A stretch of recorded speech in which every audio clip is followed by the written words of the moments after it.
Oi, viajante da vida! Você é daqueles que diz assim, só acredito vendo? Pois é, na nossa próxima viagem, nós vamos fazer algumas reflexões sobre um discípulo muito interessante lá daqueles que seguiam Jesus, Tomé. E tem muita semelhança nas fragilidades de Tomé e nas nossas. Então, enquanto roda a vinheta, você já aproveita, se inscreve aí no canal, acione o sininho para receber as notificações, deixa um like agora, se não gostar você pode mudar por dislike e aí fazer um comentário bravo lá embaixo, dizendo para nós por que não gostou e se gostou, por que gostou. Desde já, obrigado e boa viagem!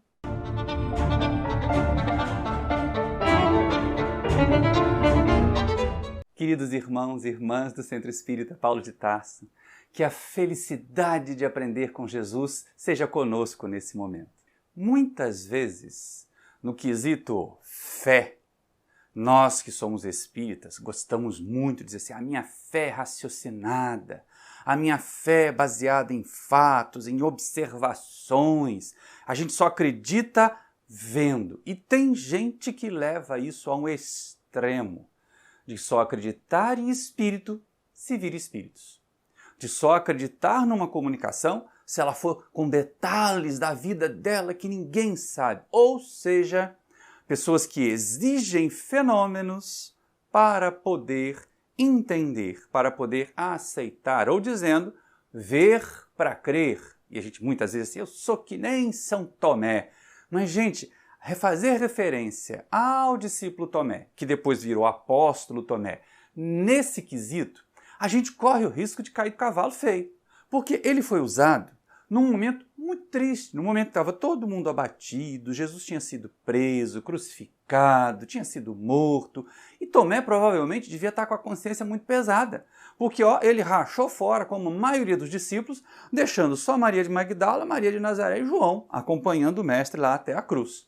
Então é lógico que quando a gente começa a observar, e principalmente quando a gente ouve o que Jesus diz a Tomé, depois que ele aparece para Tomé, a gente começa a perceber o seguinte, será que é fé raciocinada essa de Tomé? Porque muitas pessoas, muitos de nós espíritas, gostamos de tomar Tomé como um símbolo da fé raciocinada. Como um símbolo daquela criatura que busca a explicação lógica, que busca uma observação racional para poder crer, que tem que ter comprovação para crer. Não que nós devamos ser místicos, não que nós devamos ser aquelas criaturas que deixam passar um monte de coisa, que ficam acreditando em ET que vem buscar gente de aeronave para poder levar para outro mundo e fazer experiência. Não, não é nada disso.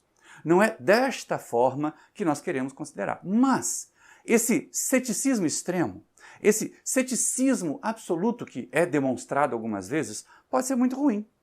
Porque muitas pessoas, e a função da doutrina espírita, não é ser apenas, hein gente, mais uma ciência. É ser ao mesmo tempo filosofia, ciência e ter as suas consequências religiosas. E nos levar a uma religação com o espiritual em nós, com a percepção da divindade, do seu imenso amor. Então não pode ser uma coisa isolada, não pode ser só ciência, não pode ser só comprovação, não pode ser só experimentação a doutrina espírita, não pode ser só fenômeno, uai. Porque se a gente pensar bem, só fenômeno não vai convencer também, né? As pessoas podem ficar encantadas, deslumbradas, surpreendidas num determinado momento, mas a primeira falha que observarem, a primeira coisa estranha que aconteça, já pronto, desmorona toda a crença, desmorona toda aquela convicção que foi adquirida com base simplesmente nos fenômenos. Então, cuidado aí, alto lá, cara pálida, como a gente costuma dizer, quando a gente referencia Tomé, é o exemplo da fé raciocinada. Tá mais, se a gente pensar bem, naquele momento, vamos lá, vamos com o Evangelho primeiro, né? Aquele momento em que vem a notícia de que Jesus estava de volta, da imortalidade, trazida por Maria de Magdala. Os discípulos ficam alegres, mas não tinham visto ainda.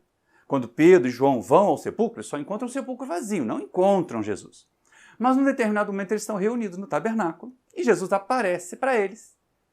Saúda-os, a paz vos deixo, não é verdade? O Pai seja convosco. Só que Tomé não estava. E aí quando os colegas dizem para ele, olha, Jesus apareceu para nós, Jesus esteve aqui, ele duvida. Ah, eu só vou acreditar se eu conseguir ver o mestre, se eu conseguir tocar as suas chagas. mostrando incredulidade ou mostrando uma necessidade de constatação, de ver para crer. Só que aí vamos lá, né? Vamos devagar com a dor, porque o santo, nesse caso, nem é santo. E aí Jesus depois então aparece para ele, aí ele se coloca de joelhos, meu mestre, meu senhor, nem tem coragem de tocar as chagas de Jesus, né? E aí Jesus diz assim, tu viste porque creste, mas bem-aventurados são aqueles que não viram e creram. Bom, de novo a gente tem que retificar interpretações. Jesus também não fez apologia à fé cega, de crer sem ver, de não parar para pensar, mas tanto Tomé quanto esses que creem sem ver e são muito fanáticos às vezes, eles não raciocinam, eles não pensam. Aí de novo entra a ideia da fé raciocinada, não como uma fé de observação de fenômenos, mas como uma fé de ponderações, de raciocínio, de avaliação das informações que nós já temos. Ora, quantas pessoas, diz o próprio Kardec lá na codificação, que nunca viram manifestações dos espíritos, mas que pela lógica, pela interpretação, pelo que trouxeram, o que encontraram no livro dos espíritos principalmente, se convenceram plenamente da realidade do mundo espiritual e da imortalidade. Então não é uma questão de produção de fenômenos, mas vamos colocar aqui, a proposta principal do espiritismo é ser o consolador prometido por Jesus. Porque se fosse só essa descrença ou essa busca de fenômenos, Jesus não teria repreendido Tomé dessa forma. Tu creste porque viste, mas bem-aventurados são os que creram sem ver. Né? A ideia é que a gente não precisa ver para crer, mas precisa compreender para crer.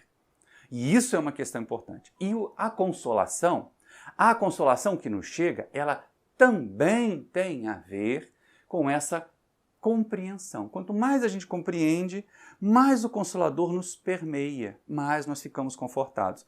Mas é lógico que essa é uma proposta para nós que estamos aqui agora, nos colocando na condição de aprendizes e de trabalhadores. Só que o Consolador vem para os muitos aflitos. Jesus também, não é?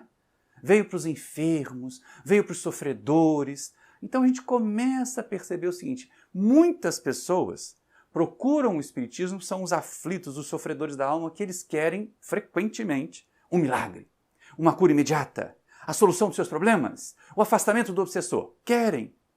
Muitos vão encontrar a certeza da imortalidade de um ente querido numa carta consoladora, por um médium confiável, por um desses que não fica dando chilique mediúnico, que tem coragem de dizer assim, olha, eu sei que você quer uma mensagem do seu filho desencarnado, mas eu não o estou percebendo. Não se preocupe, mentalmente você pode entrar em contato com ele. Eu vi uma médium linda, maravilhosa, com esta coragem, porque muitos médiums, que são ditos médiums de cartas consoladoras, estão aí recebendo vento encarnado, né? Qualquer coisa estão lá recebendo mensagem, estão dizendo que é parente do fulano. A gente tem que ter muito cuidado com os trabalhadores dessa área e muito respeito para aqueles que fazem esse trabalho seriamente, como essa nossa companheira muito querida. E ela é muito interessante porque ela teve coragem na frente de todo mundo, numa programação pela internet, dizer, olha, não estou vendo, não estou percebendo. Mas não se preocupe, eles continuam vivos. Mais ou menos como fazia Madame Elisabeth d'Esperance, lá na época da codificação ainda, aquela médium de efeitos físicos que Alexander Aksakov estudou. Pois é, quando ela não percebia o espírito de alguém, de que uma mãe buscava lá o filho, uma mensagem, um ente querido, ela dizia, olha, não os percebo, mas tem de confiança. Todos estão com Deus e todos permanecem vivos, eu tenho certeza. E ela transmitia essa certeza da imortalidade para aquelas criaturas desconsoladas. Isso é um consolador de fato.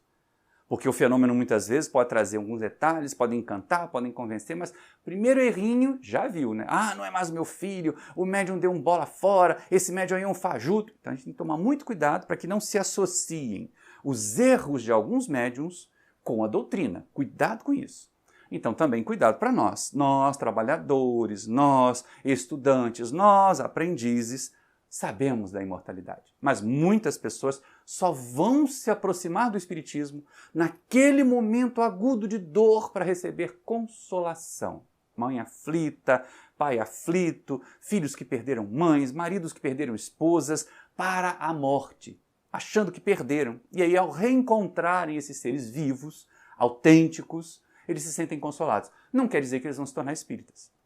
Então a gente também tem que tomar cuidado, porque muitas vezes a gente tem um outro detalhe de Tomé, que é o de querer Gerar convicção a partir dos fenômenos. No livro Boa Nova, de Humberto de Campos, no capítulo 16, tem um texto belíssimo que ele intitulou O Testemunho de Tomé, que são aquelas observações que Tomé faz com o mestre. E ele conta lá que Tomé, dos discípulos de Jesus, daqueles do primeiro momento, era o mais empolgado para atrair para as fileiras do cristianismo, para as fileiras da mensagem de Jesus, para as fileiras daquela nova revelação, os poderosos da terra, os sacerdotes, os fariseus poderosos, os romanos poderosos. Ele queria o apoio da sociedade para a mensagem se expandir mais depressa, confiando que quando ela repousasse nesses ombros mais poderosos, ela poderia ter mais segurança para acontecer. E aí Jesus vai lhe dar muitas boas lições. A gente vai ver isso mais adiante, nós vamos chegar lá. Mas muitos de nós aqui agora imaginamos que seja possível ou até necessário gerar convicção a partir de fenômenos. Gente, esse é um grande erro. Os fenômenos eles podem deslumbrar. O jeito errado de produzir convicção é esse. Produzir fenômenos. Querer levar a criatura, uma criatura que nunca viu uma comunicação mediúnica, enfia ele numa reunião para ver os espíritos se manifestarem. Eu tenho um caso interessante que o meu orientador contava que um tio dele, irmão do pai, muito empolgado com os fenômenos, e olha que isso aí foi lá na década de 30 do século passado, né? Muito empolgado com participar de reuniões mediúnicas, uma vez trouxe uma gravação em áudio. Aquelas fitas que eram enroladinhas assim, né? Que botava no gravador, que passava a fita de um lado para o outro. Olha aqui a mensagem do fulano de tal, do nosso tio conhecido, para o pai do meu orientador. E aí colocou o áudio lá, e era uma voz feminina da médium. E aí o pai riu assim, isso aí é a voz da dona fulana, isso é a dona fulana que está falando. Ou seja, produzir fenômeno para produzir convicção não é um bom caminho. E a gente não está falando isso sozinho, não. Eu não estou falando isso da minha cachola. Eu estou buscando isso, a informação de Kardec. O jeito certo de produzir convicção é a pessoa conhecer, compreender, e aí sim, depois de raciocinar a sua fé, dizer que acredita ou que não acredita ainda. Pode continuar. Pode ter um tempo para amadurecer as informações, para que a credulidade, ou para que a crença, melhor dizendo, credulidade é vazia, para que a crença se estabeleça sólida, firme, inabalável, como a gente fala lá, como Kardec fala, né? Fé inabalável que pode encarar a razão frente a frente em todas as épocas da humanidade. Então é neste sentido. Produzir fenômenos quando eles forem necessários, para trazer um conforto imediato, para fazer com que as criaturas despertem, e foi isso que os espíritos fizeram no século XIX. Produziram fenômenos materiais contundentes para que as pessoas despertassem para a realidade espiritual. Mas eles não ficaram só nas mesas girantes, né? Eles começaram a trazer informações, começaram a trazer outros dados. E é interessante a gente dizer isso porque, assim, lá no livro O que é o Espiritismo, que agora vai aparecer aqui para vocês verem também, Allan Kardec tem uma conversa interessante com um personagem chamado Crítico. Ele simboliza muitas pessoas. Pode ser que tenha sido até uma pessoa real mesmo, um único indivíduo, mas, na minha percepção, os três personagens que aparecem lá no livro O que é o Espiritismo são a representação de grupos de pessoas com pensamentos distintos, contrários à doutrina espírita. O crítico, o sacerdote e o cético são personalidades diferentes, perfis psicológicos diferentes de opositores. Então eles traziam os argumentos e aí Allan Kardec apresenta as respostas. Isso serve para aquelas pessoas, se elas foram pessoas mesmo naquele tempo, e serve para qualquer crítico, qualquer religioso e qualquer cético dos nossos tempos atuais. As respostas de Kardec do livro O que é o Espiritismo continuam valendo hoje para todos os tipos de argumentos apresentados por essas personalidades aí que nós temos. Então é interessante porque o crítico aborda Kardec se achando muito importante. E isso é uma questão importante para nós também. Muitas vezes a gente gasta uma energia enorme tentando trazer para as fileiras do Espiritismo as pessoas importantes. O político importante, o dono da empresa, o patrão de não sei quem. Gente, isso não é necessário. E a gente vai perceber no texto de Humberto de Campos mais adiante como que Jesus nos ensina o caminho certo para a gente poder realmente expandir a mensagem de forma efetiva, levar mais consolação a mais corações. E aí o crítico se apresenta ali para Kardec desse jeito, se achando, olha, eu vou escrever um livro, eu sou muito importante, e as pessoas vão acreditar em mim, e eu vou colocar para baixo esse negócio de espiritismo, mas, olha só como é que ele se achava mesmo, né? Se você me permitir assistir aí algumas reuniões e me convencer, eu deixo de escrever o livro. Vocês acham que Kardec fez assim, você é uma fala muito importante, é uma criatura muito ouvida, é um jornalista muito ouvido, pode vir, vem cá que eu quero te convencer? Kardec não fez nada disso. Kardec diz assim, não serão 1, 2 ou 3 reuniões vendo fenômenos que vão convencer você da realidade do Espiritismo. É necessário compreender. É necessário ter a teoria primeiro, ter a base, a fundamentação teórica primeiro. E aí essas ideias que a gente começa a perceber aí, criticadas por muitas pessoas, que a gente gostaria de ter do nosso lado, gastando uma energia enorme para convencer as pessoas ditas importantes na sociedade, quando nós poderíamos levar uma mensagem mais consoladora, uma mensagem mais simples, para os que estão realmente necessitados e querendo essa mensagem.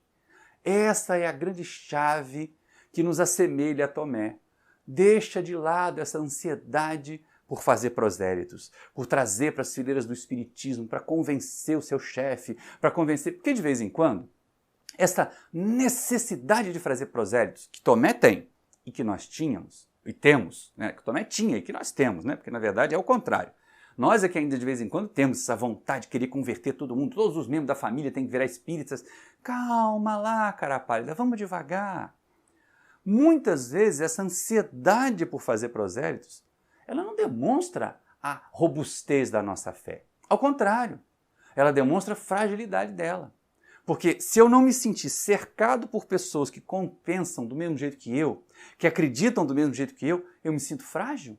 A minha fé não vai ser tão forte assim, aquilo que eu digo acreditar não vai ser tão importante assim porque a maioria das pessoas não acredita, ou eu acredito numa coisa porque eu pensei, porque eu refleti, porque eu analisei e entendi que aquilo ali é o correto, ou eu não acredito. Porque essa onda de Maria vai com as outras, essa onda de que eu estou ali, porque outras pessoas estão também, eu quero trazer todo mundo para as fileiras do Espiritismo. Muitas vezes, o querer trazer muitos números para as fileiras do Espiritismo significa simplesmente que nós não temos coragem de ser espíritas sozinhos, de abraçar a doutrina, de viver a doutrina independente das atitudes, das ações e dos pensamentos e até das críticas dos outros. E é esse o sentido que Allan Kardec veta para o crítico. Ele não vai participar, tem que primeiro conhecer a doutrina para ver os fenômenos depois. É muito oportuno hoje. Na época da codificação, lógico, os fenômenos vieram primeiro do que a doutrina, vieram primeiro do que a teoria. Mas agora, século XXI, nós aqui, estudiosos da doutrina espírita, nós que temos acesso à codificação, nós que temos acesso a muitos programas que hoje os meios virtuais estão trazendo aí informações importantíssimas sobre a doutrina espírita em vários canais. Então, nós já não temos mais que ter assim, só vou acreditar se eu vi um espírito aparecendo aqui na frente. Outro dia desse mesmo, eu conversando com um adolescente muito querido, ele disse assim, eu tenho até vontade de estudar, mas eu ainda não vi nada. Aí eu falei, meu filho, dá graças a Deus, de você pelo menos conseguir ir consolidando as informações e aprendendo. Você está com 15, vai fazer 16 anos, mas vai consolidando as informações, vai aprendendo, porque é desesperador. Você está sujeito aos fenômenos, como acontecia no passado, médiuns muito jovens, crianças, que tinham fenômenos espíritas, que viam espíritos e ficavam assustadas, ficavam apavoradas, porque não sabiam o que era. Então, da mesma forma como Kardec fala para o crítico que ele tinha necessidade de ler primeiro o Livro dos Espíritos, de aprender a base da doutrina, para depois ter acesso a uma reunião mediúnica, para esse jovem adolescente eu falei a mesma coisa. Olha, aproveita para você consolidar conhecimento, para você aprender a base da doutrina. Quando os fenômenos, se os fenômenos aparecerem, você já está tranquilo para encarar. Já não vai ter medo, já não vai ficar olhando se tem espírito debaixo da cama, porque de vez em quando a gente é isso, né? Quero ver espírito, quero ver espírito, quero ver espírito. A hora que vê mesmo, sai correndo. Aí, que espírito é esse que tem medo de espírito? Olha no espelho para ver se você não vai ver espírito. Espírito encarnado, somos nós. Então é importante a gente estar atento a isso e questionar. Allan Kardec traz para esse crítico, para essa criatura que tentava abater a doutrina espírita com as suas considerações, com a sua descrença, com as suas críticas, argumentos muito sérios, muito contundentes, para velhas posições. E aí tudo baseado no raciocínio, na razão, na lógica. Claro, ele, Kardec, tinha observado fenômenos e feito o trabalho, feito o dever de casa. Não é só ver fenômenos, tem gente que é caçador de fenômenos. Falou que vem um médium de outra cidade para receber mensagem, faz fila. Falou que tem um médium de efeitos físicos que faz cura, faz fila. Só para curiosidade, às vezes. Não tem doença nenhuma, não tem nenhum parente desencarnado, mas vai lá na fila das cartas consoladoras. São os caçadores de fenômenos. E eles acabam pulando de um fenômeno para o outro, de um fenômeno para o outro, de um fenômeno para o outro, e nunca conseguem consolidar a sua fé. Nunca conseguem perceber por que creem. Já parou para pensar? Você aí que se diz espírita, Eu sou um estudante de espiritismo, trabalhador de espiritismo há mais de 40 anos. Mas cada um de nós aqui, no nosso tempo de contato com a doutrina, você que se diz espírita, você também, já parou para pensar assim, mas por que eu creio no espiritismo? Muitos de nós podemos dizer, é porque eu vi espírito quando eu era criança, eu tenho mediunidade e aí eu me convenci por causa da minha mediunidade. Mas e quem não tem mediunidade ostensiva e é convicto? E realmente acredita? Então tenhamos essa cautela. Raciocinar primeiro, considerar primeiro, aprender primeiro e não ter o fenômeno como único pilar de sustentação das nossas convicções. Porque a hora que os fenômenos faltarem, a hora que nós não dispusermos de médiuns ostensivos em torno de nós vamos deixar de acreditar no espiritismo? Nós vamos deixar de acreditar nos benfeitores espirituais? Você aí, que não vê o seu mentor, quando você ora, você tem convicção de que ele está ali, te ajudando, te inspirando? Porque de vez em quando a gente fica assim, não, ora por mim lá no centro, porque você é médium. Mas o fato de ser médium, de ver os espíritos, não torna você menos responsável por orar por si mesmo. E orar pela paz na sociedade, pelas outras pessoas, mesma força. Vai lá no Evangelho segundo o Espiritismo, agora eu vou colocar ele aqui, Evangelho segundo o Espiritismo, e consulta lá o capítulo 25, para a gente ver quanto que é importante essa questão da oração, da prece pelos outros, da prece pelos sofredores, porque nós podemos ser agentes dessa transformação, sem a preocupação, sem a ansiedade. E aí, dessa conversa de Allan Kardec com esse crítico, desse aparente pouco caso do codificador, com alguém que era divulgador importante de ideias e que Kardec não se deu ao trabalho de fazer esforços para convencer, de querer trazê-lo de qualquer forma, produzir fenômenos para que ele acreditasse nos fenômenos espíritas, ele simplesmente deixou que aquela criatura siga o seu caminho. A gente tira a lição de que o espiritismo não é proselitista. Cuidado! Mas no nosso centro nós temos 10 pessoas só assistindo a reunião, a palestra, mas são 10 estudiosos? São 10 pessoas que estão ali depois, vão se preparar, vão se tornar trabalhadores? Ótimo! Não, a gente tem aqui o trabalho tal, tem meia dúzia de gato pingado, a reunião de estudo em grupo só tem 4 pessoas. Continue, persevere. Essas 4 pessoas vão ser espíritas mais bem preparados quando chegar a hora deles assumirem tarefas. Não, eu gostaria muito de ter a casa cheia. Vamos botar aqui reunião de cura. Vamos prometer trazer médiuns que recebem cartas consoladoras para o centro encher. E aí enche o centro de gente e esvazia de espiritismo. Tem casas que são cheias de gente e estão vazias de doutrina, não é? Tem gente que começa lá a colocar aqueles enxertos, bota uma roupinha branca aqui, bota um colarzinho acolá, uma imagem de alguém, de um Bezerra de Menezes, mesmo que seja Bezerra de Menezes, gente, do Chico Xavier. Não tem que ficar cultuando imagens. A gente tem que estar atento a isso. Então vai esvaziando de doutrina a casa muito cheia. A casa que só está preocupada em números, a casa que só está preocupada em fazer prosélitos. E essa é uma questão muito importante. E Jesus já nos advertia. A seara é vasta, os ceareiros são poucos. Por quê? Poucos se dedicam a buscar, na fé que compreende, os instrumentos para o seu trabalho. E aí, de novo, a gente volta a Tomé.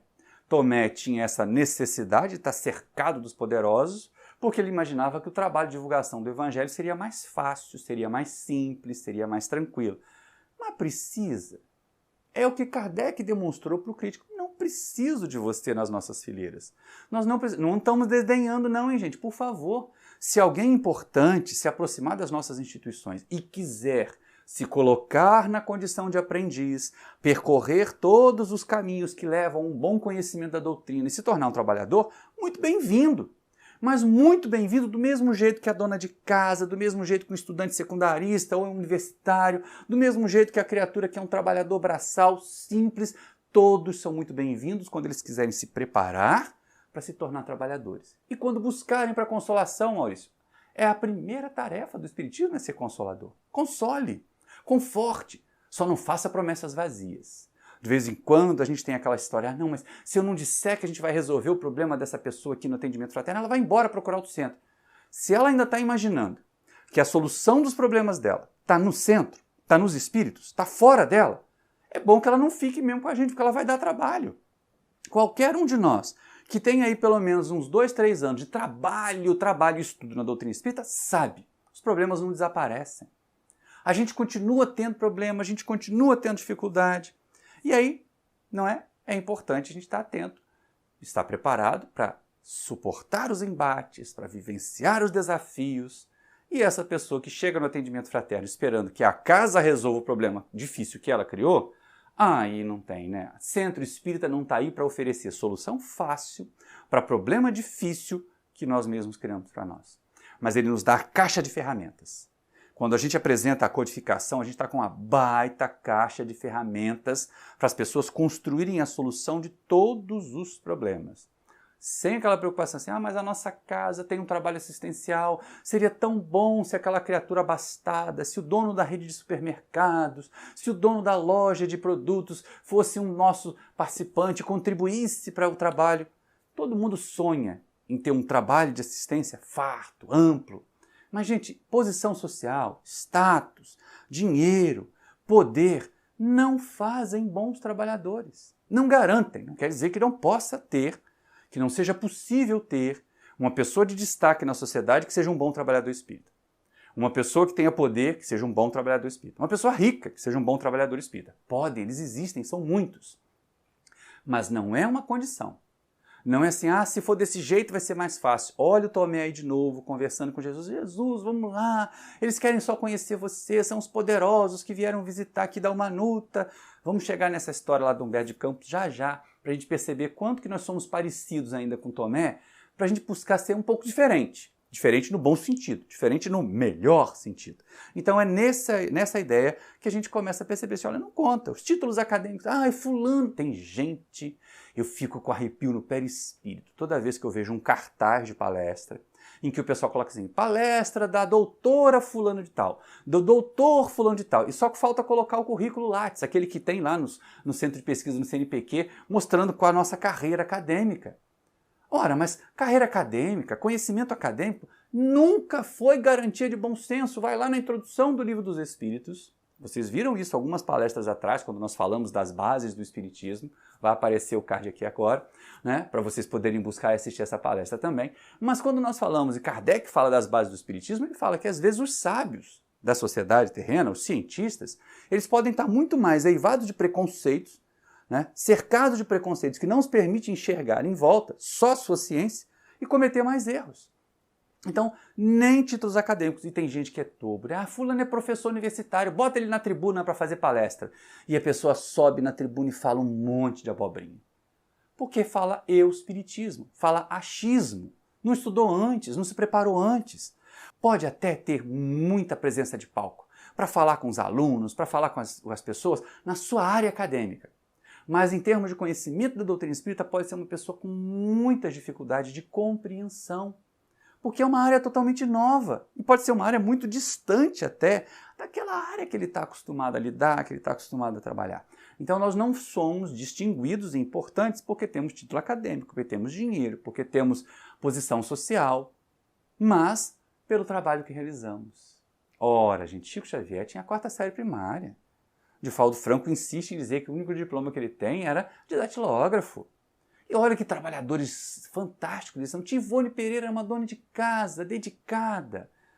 Quantos trabalhos maravilhosos eles fizeram, quanto nos deixaram de legado, de exemplos para seguir. Então é lógico que a nossa ideia não pode ser proselitista.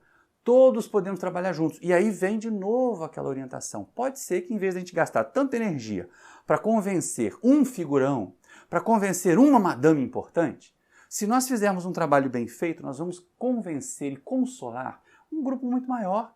Nós vamos levar a mensagem espírita a muitos outros corações. Não existem doutores em espiritismo. Não vai ser título acadêmico que vai garantir bom senso para as pessoas. Então a gente tem que estar muito atento a isso, para a gente poder colocar as nossas tarefas, colocar a nossa energia onde é importante. E o importante é que trabalho podemos fazer, que serviços nós já fazemos. Que realizações, que consolações, o que importa é isso.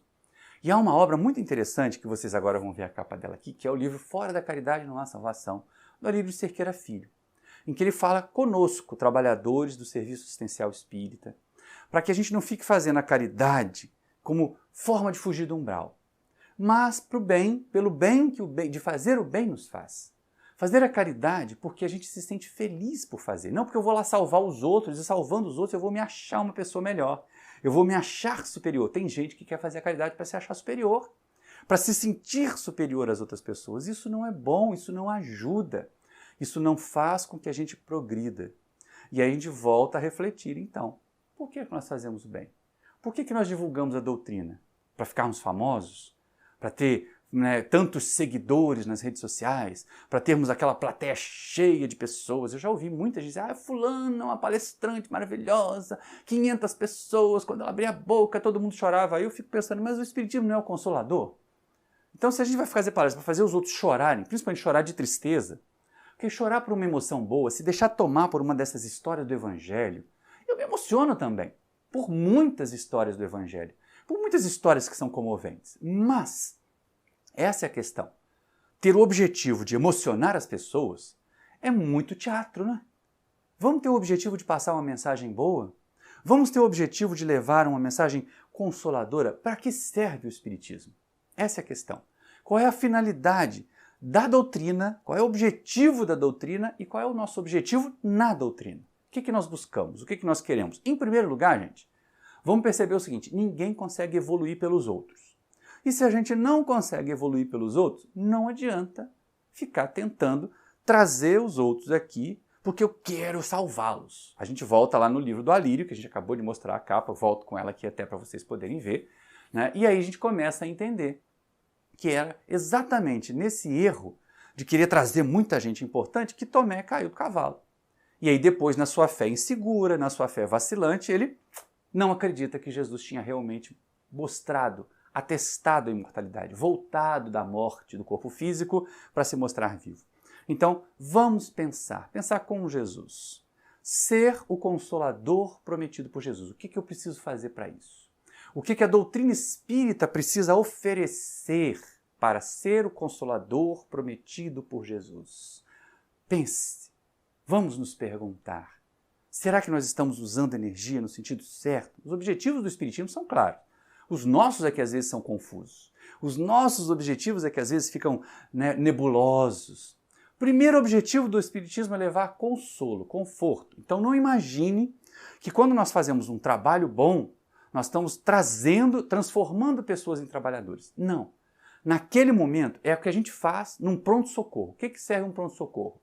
Pronto-socorro serve para cuidado de emergência. A criatura está lá sofrendo, está amargurada, às vezes está com pensamento suicida, por causa da desencarnação de um ente querido, por causa de dificuldades materiais que ela não vê saída. E aí o Espiritismo vai lá e oferece o analgésico. Aquilo que vai diminuir a dor, porque com menos dor o cérebro vai funcionar melhor, a gente vai olhar melhor em volta, e aí sim, nós vamos conseguir encontrar os caminhos e nós, sofredores, vamos construir os caminhos. Não pense em salvar os outros.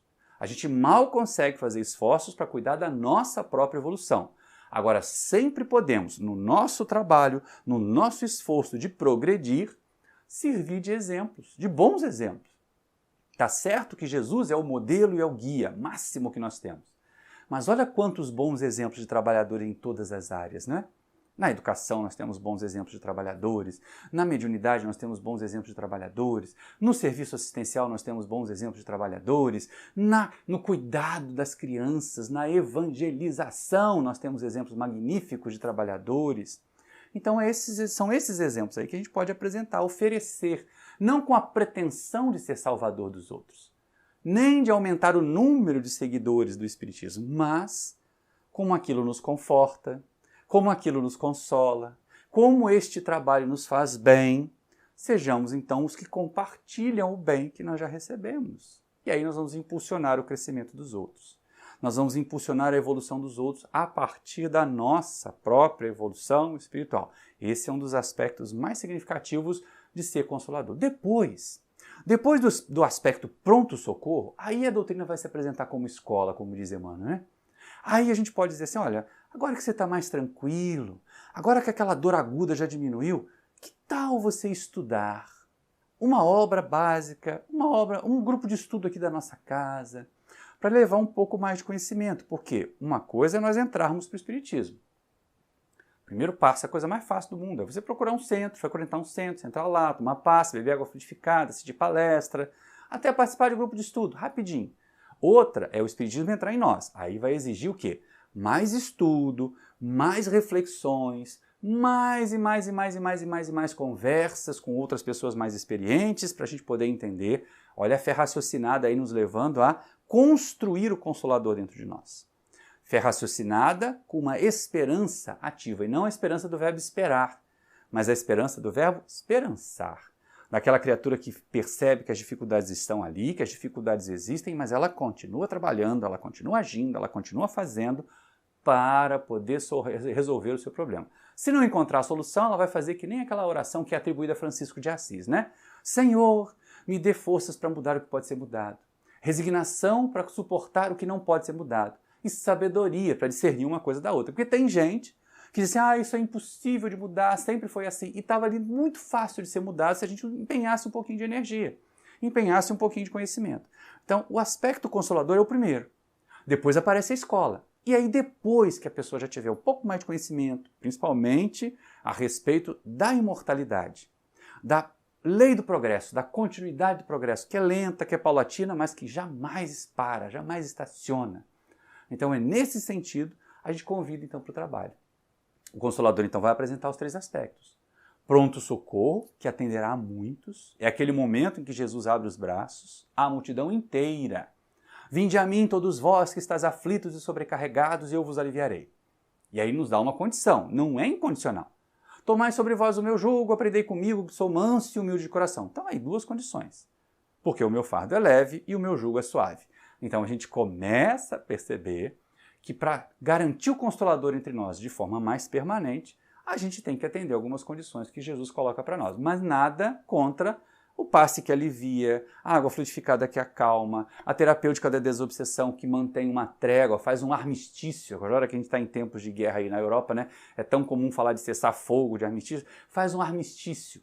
Quando não consegue um cessar-fogo, né, que é uma coisa mais curta, faz um armistício mais longo. Dá tempo para você, dá tempo para seus inimigos crescerem, progredirem. Quem sabe passam as hostilidades, né? Acaba esquecendo por que estava brigando. Tem gente que está em armistício há tanto tempo que já esqueceu até por que estava em guerra antes. E que é ótimo, porque aí não volta a ela, né? Mas a gente vai começar a perceber. E aí vamos trabalhando, vamos construindo, vamos realizando. Convida para trabalhar. Vamos para o serviço assistencial. Se tem mediunidade, vamos educar a mediunidade primeiro, para depois ir para uma reunião com uma desobsessão, para a gente poder fazer as coisas bem feitas, fazer as coisas como elas devem ser feitas. Nesse sentido, sem a preocupação de fazer prosélitos, gente. Deixa de ser Tomé nesse sentido. Ah, Maurício, você está falando tanto de Tomé nesse sentido, mas onde é que está essa história? Eu já falei, está aqui, ó, no livro Boa Nova. No livro Boa Nova, do Espírito Humberto de Campos, quando ele ainda se assinava Humberto de Campos, capítulo 16. E ele conta lá, então, que Tomé, como a gente falou no começo, era dos discípulos mais empolgados com a mensagem de Jesus. Mas ele ainda tinha aquela insegurança, aquela incerteza, ele queria muito atrair os poderosos. E aí, certa vez, está relatado no Evangelho de Marcos, quando Jesus fala que os fariseus, que as pessoas ali em volta queriam sinais para mostrar que ele era mesmo enviado de Deus, ele disse, essa geração não será dado sinal algum. Né? Porque as pessoas queriam ver fenômenos. Olha, fenômenos não convencem. O próprio Jesus se recusou a produzir fenômenos para convencer as pessoas da sua doutrina. Mas Tomé, que ainda tinha essa visão de que com o auxílio dos poderosos, com o auxílio dos ricos, com o auxílio dos que tinham poder, ele conseguiria fazer a mensagem ir mais longe, procura Jesus em Dalmanuta. Depois desse momento relatado ali na passagem de Marcos, quando Jesus estava descansando, ele diz, mestre, chegou um grupo aí de fariseus, de sacerdotes e de romanos importantes, e eles querem a tua presença, eles convidam você para ir lá mostrar para eles por que você é enviado de Deus. E aí Jesus disse assim, mas por que eles querem que eu vá? Não, para deixar alguns sinais. Quais sinais nós vamos mostrar, Senhor, da tua missão divina? Mas Tomé, não há necessidade. A melhor sinal que nós podemos deixar é do bem que nós marcamos, que nós deixamos espalhado. Vamos pensar sobre isso. E aí Tomé, que queria ter companhia na sua fé frágil, queria ter outras pessoas fortes acreditando como ele, para que ele se sentisse também mais fortalecido na crença, ainda insiste, mas Jesus, não seria mais interessante? A gente não vai conseguir confiar a obra de Deus só às nossas próprias forças, seria muito bom contar com a força dos generais, com a força dos poderosos, com a força dos príncipes. E aí Jesus lhe dá uma lição, mas Tomé, você acha que a obra de Deus pode estar condicionada a ombros tão frágeis, tão perecíveis? A criatura humana não consegue evitar nem mesmo a morte do corpo físico, Tomé. Como ela vai se responsabilizar por uma tarefa tão grandiosa, tão acima da sua própria capacidade? A causa é de Deus. Deus vai dar todos os sinais necessários. E essas criaturas que não conseguem perceber os sinais da divindade nos astros, nas plantas que crescem, no sol que surge, na chuva que cai, Tomé, como é produzir sinais para elas se elas não reconhecem Deus nos sinais que o Pai espalha em torno de nós todos os dias, em todos os momentos da nossa vida? São homens falhos, são perecíveis e exatamente por isso não servem, neste momento, como esteios para a nossa mensagem. Nossa, Tomé ficou tão triste. Ele queria tanto conseguir o apoio daqueles políticos importantes, daqueles sacerdotes importantes. E isso serve de alerta para nós espíritas. Para nós, no espiritismo, vai funcionar a mesma coisa. Nós é que precisamos da doutrina. Não é a doutrina que precisa das pessoas. Ah, mas se a gente trouxer o prefeito da cidade para ser espírita, olha que coisa boa. Será mesmo? Vai que de repente esse prefeito se mete em alguma enrascada política aí e a mancha vai cair em cima da doutrina espírita. Tem um certo estado do nosso país que o governador foi preso e aí lá dentro apresentaram para ele livros espíritas e tudo mais, ele está devorando livros espíritas, mas ele continua com o seu passado de quedas e de delitos ali. Uma criatura dessa pode fazer pode até ser mais negativa do que positiva. Então cuidado, gente, com essa ânsia de fazer prosélitos. Lembremos, não é o espiritismo que precisa de nós. Acaba com essa história de que eu sou o médium principal da minha reunião. Se eu não for, não tem reunião. Tem. Se a gente deixar de existir no centro espírita, outros vão aparecer para fazer a nossa tarefa. Até Kardec era substituível. O codificador sabia que se ele não fizesse a tarefa que os espíritos estavam propondo para ele, outro faria. Por exemplo, Leon Denis, que era um dos primeiros da lista ali que a espiritualidade apresentou para ele. Então vamos ficar baixando a bola aí, gente. Nós não somos tão importantes assim e nenhuma criatura importante na sociedade é mais importante do que o bom trabalhador, o trabalhador dedicado. Pode ser uma criatura pouco letrada, pode ser uma criatura de parcos recursos intelectuais, de nenhum recurso material. Chico Xavier não tinha recurso material para nada, para doar dele mesmo nada. Mas ele doou a vida inteira a Jesus e a doutrina, o que é um trabalho significativo e nós nos beneficiamos desse trabalho até hoje. Estamos aqui falando do livro Boa Nova, que foi uma das psicografias do Chico. Mas Tomé ficou meio acabrunhado. E aí pergunta para Jesus: Senhor, qual vai ser o nosso sinal então? Como que as pessoas vão reconhecer que nós, teus seguidores, fazemos uma obra que vem de Deus? E aí Jesus fala assim: Tomé, nós vamos nos reconhecer uns aos outros por cada lágrima que for enxuta, por cada pão que for dado a alimentar a uma criatura faminta, por cada dor que for tratada, pelo bem que nós fizermos. Essa é a grande marca. Deus manda sinais para as pessoas da imortalidade todos os dias. Não adianta produzir fenômenos para convencê-las. E nós, trabalhadores, as melhores marcas, ali vem Tomé de novo recebendo essa lição. As melhores marcas de Jesus, o nosso sinal para o mundo, vai ser o bem que nós fizermos. Sejamos luz.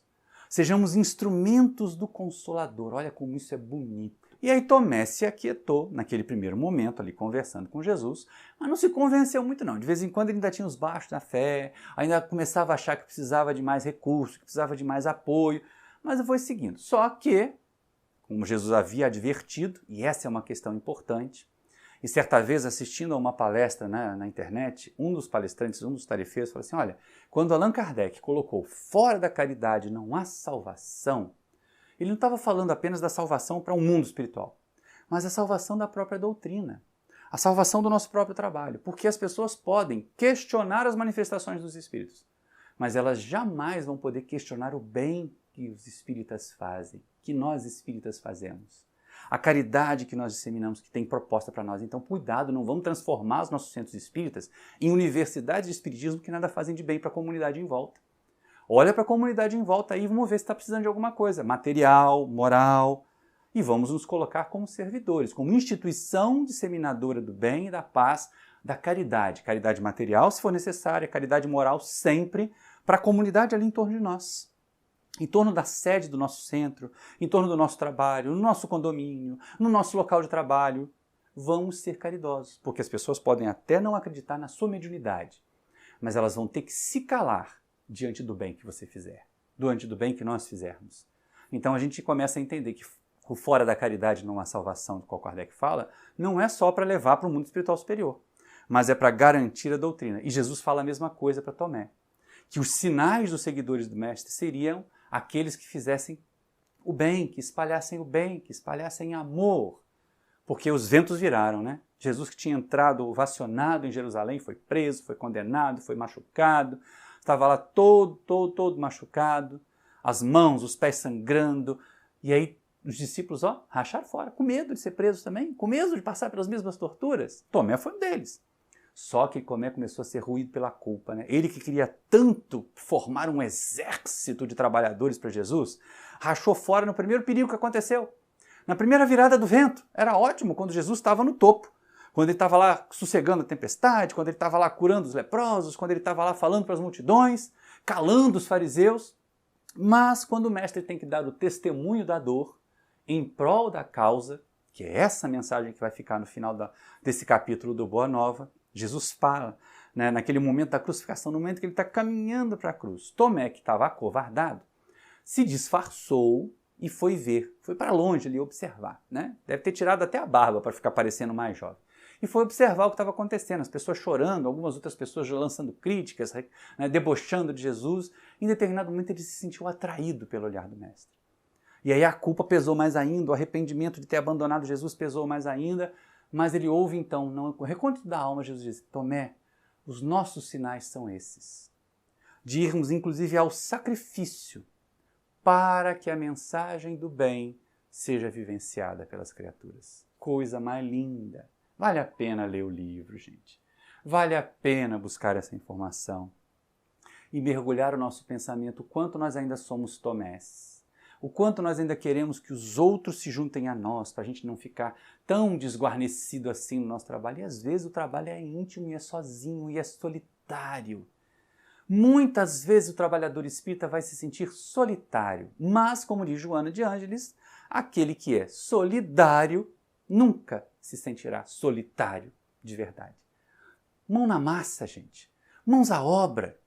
E aí quando Tomé escuta isso, finalmente, ali na crucificação, e olha que depois ele ainda ia tomar outro tombo nessa da negativa, aí, nessa do querer ver as chagas e colocar a mão nos machucados de Jesus, ele fica pensativo, volta para casa arrependido, se sentindo culpado, né, tendo que fazer coisas a mais, e fez. Todos eles, à exceção de João, todos os discípulos tiveram desencarnações pelo sacrifício.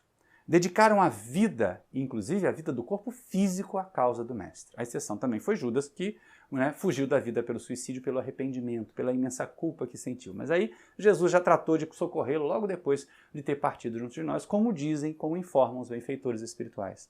Nessa história aqui que Humberto de Campos traz para nós, é importante a gente perceber o seguinte: quais são os nossos sinais?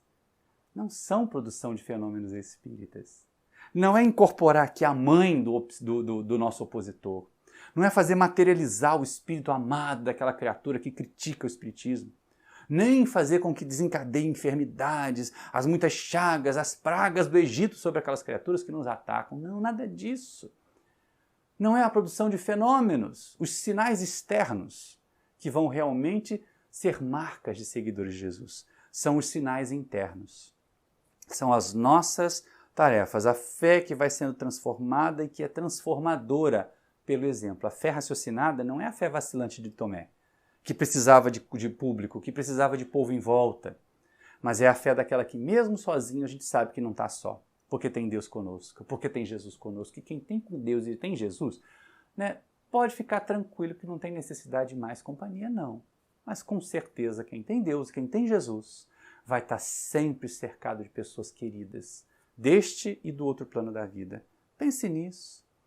Não nos preocupemos tanto com fenômenos para convencer os outros. Sim, eles são importantes, principalmente como aquela bandagem, como aquele lenitivo. Não vamos desmerecer. Durante muito tempo eu fui um crítico bastante contumaz, até porque a gente percebe quantos erros, quantos equívocos e quanto é nocivo para a doutrina a existência de médiums equivocados que se propõem trazer cartas consoladoras, né, e que não são cartas consoladoras coisa nenhuma. São aquelas coisas xarope, chavões, que não tem nada a ver. Já contei até uma história aqui de uma casa centenária lá no interior de Minas, que resolveu colocar esse trabalho fazia uma ficha que a pessoa colocava o nome dela e o nome do desencarnado, uma pessoa trocou e ela recebeu uma mensagem dele, encarnado, como se fosse o espírito, para a avó desencarnada que ele tinha colocado no nome de quem estava procurando a mensagem. Então, por favor, tem sim, tem muita falha, mas também existem os médiuns sérios.